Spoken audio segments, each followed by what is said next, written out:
Ghosts, spirits, the afterlife. It's one of the oldest questions humanity has ever asked. What happens when we die? And because we don't have a clear answer, people have been searching for evidence of the paranormal for centuries. From spooky photos to recordings to cold spots in haunted houses, there's no shortage of proof out there. But here's the thing.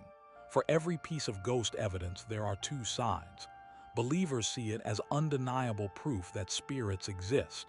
Skeptics see it as mistakes, coincidences, or even tricks of the brain.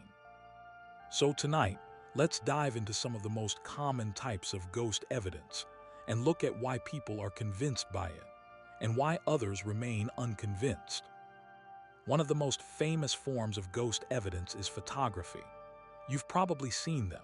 Old black and white photos with mysterious figures in the background, or modern cell phone videos showing shadowy shapes moving in abandoned buildings. Ghost hunters and believers argue that cameras capture things the human eye can't. They point to unexplained figures, misty forms, or orbs of light as signs of spirits trying to show themselves. Some even argue that ghosts are made of energy, and cameras are able to pick up on that energy in ways we can't. Skeptics say photos and videos are some of the weakest evidence because they can be explained in so many natural ways. Orbs, for example, are usually just dust, bugs, or reflections from the flash. Shadow figures can come from poor lighting or the camera struggling to focus. And in modern times, editing software makes it easier than ever to fake paranormal images. To skeptics, ghost photos aren't proof of anything supernatural. They're proof of how easily our eyes can be fooled. Another popular piece of evidence comes from ghost hunters using audio recorders. They'll leave a recorder running in a supposedly haunted location and later claim to hear faint voices, whispers, or even responses to their questions. These are called EVPs. To those who believe, EVPs are some of the most convincing proof of the paranormal. When you ask a direct question, "Is anyone here with us?" and you play the recording back and hear a whispered "yes," it feels impossible to dismiss. Believers argue that these are spirits trying to communicate with the living, and that technology can sometimes bridge the gap between worlds. Skeptics argue that EVPs are the result of auditory pareidolia. That's when the brain tries to make sense of random noise by turning it into something recognizable like words. They also point out that recorders can pick up distant sounds, static, or even radio interference. So what sounds like a ghostly "get out" to one person might just sound like random static to another. In other words, skeptics say it's not ghosts, it's the human brain trying too hard to find patterns. In haunted locations, many people report sudden drops in temperature or cold spots that seem to appear out of nowhere. To believers, these cold spots are signs that a spirit is nearby, drawing energy from the environment. The sudden chill is seen as a physical manifestation of a ghost's presence, proof that the invisible world is interacting with ours. Ghost hunters often use thermometers or infrared cameras to track these changes, claiming they happen too quickly to be explained by normal means. Skeptics say cold spots have perfectly natural explanations. Old buildings often have poor insulation, drafts, or uneven air circulation that can make one part of a room colder than another. And our bodies aren't perfect thermometers. Sometimes a change in humidity or a breeze we didn't notice can feel like a sudden chill. To skeptics, cold spots don't prove ghosts. They just prove that buildings aren't airtight.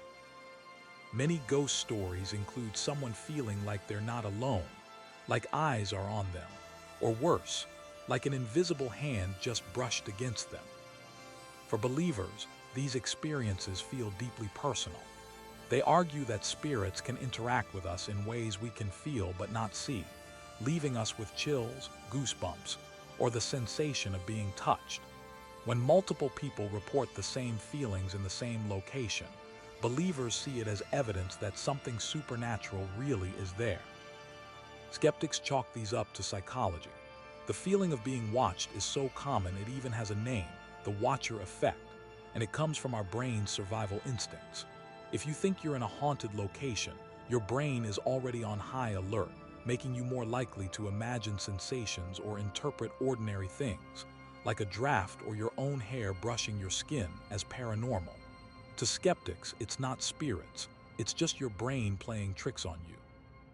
One of the most dramatic pieces of evidence is when something physical happens. A chair sliding across the floor, a door slamming shut, or an object falling off a shelf with no explanation.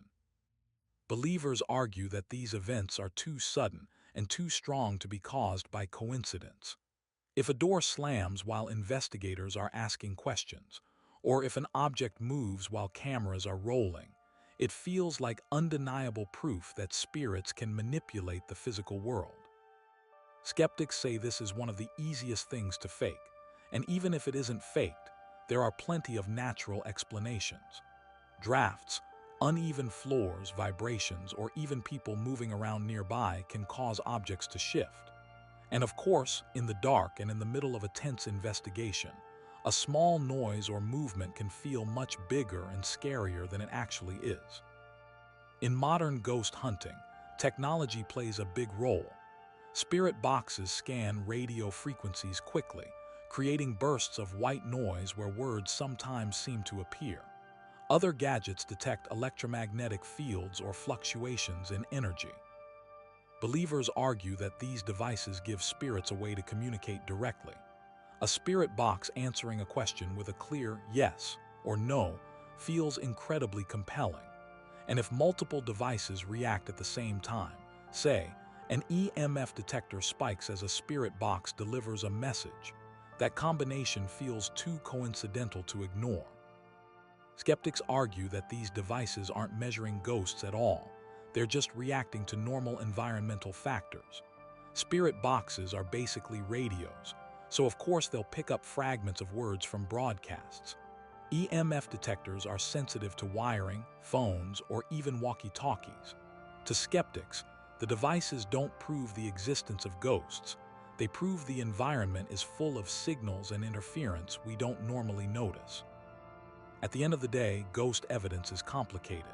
Believers see photos, EVPs, cold spots, and moving objects as undeniable proof that spirits walk among us. Skeptics see the exact same evidence as psychology, coincidence, or technical glitches. The truth probably depends on how you see the world. If you believe there's more to life than what we can explain, the evidence feels like confirmation. If you believe everything has a natural cause, then ghosts never even enter the equation. Maybe that's why ghost hunting is so fascinating. It's not just about the evidence itself, it's about what the evidence means to the person experiencing it. For some, it's proof of life after death. For others, it's just our brains trying to make sense of the unknown. But whether you believe or not, one thing is clear. These stories, these photos, and these experiences continue to captivate us. And maybe that's the real reason we keep chasing ghosts, not just to prove they exist, but to keep the mystery alive.